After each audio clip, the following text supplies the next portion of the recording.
Are you interested in cash flowing companies for sale? For today's video, let's take a look at this 16-year-old in-home care franchise, cash flowing $1.6 million a year, or a little over $130,000 a month. What does the company do? We've received requests for more healthcare companies. This one's a multi-territory in-home care franchise based in Southern California. They serve senior customers. They do non-medical personal care service and also skilled staffing. In-home care is on the rise, with those over 50, nearly 3 out of 4 saying they prefer to be taken care of at home versus going to a nursing home. And the market's growing steadily with the population getting older at $155 billion a year. Let's take a look at some of the numbers for this company specifically. The asking price is $7.4 million. In terms of revenue, the seller's reporting here they have $6.5 million a year in gross revenue. And the cash flow is $1.6 million a year.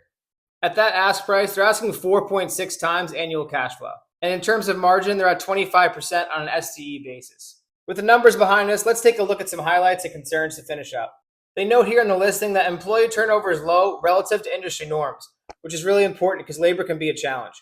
It's estimated that 40 to 60% of home health aides leave after a year due to low pay. Another highlight here could be the demographics.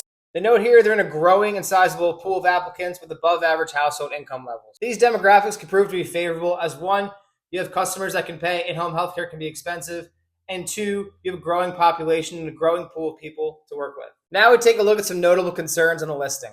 Number one here is the employees. They have 150 people on staff. This is definitely a business for someone who's used to scaling a business this size. There's a lot of people to manage and work with. Number two here is the lease expiration date. It looks like the lease expiration is coming up on 5/1/26. You want to figure out if you can renew that with the landlord. That's important. Sometimes people will make a mistake on these deals. They'll just work with the seller. But if they've leased that building, you have to work with the landlord of the building to really figure out what your lease looks like going forward. And like with all healthcare companies, you want to look into regulatory changes and rules coming in. Recent rule changes being introduced could limit the eligibility of some of the in-home healthcare payments. That's definitely a deeper conversation you'd want to have with the seller, but almost 90% of in-home healthcare is paid by Medicare. So what are the effects? That's today's review. If you're interested in this one, it looks like it's listed by Ashland Capital Advisors. The ad number is here to my left. And thanks for watching. Please do your own research.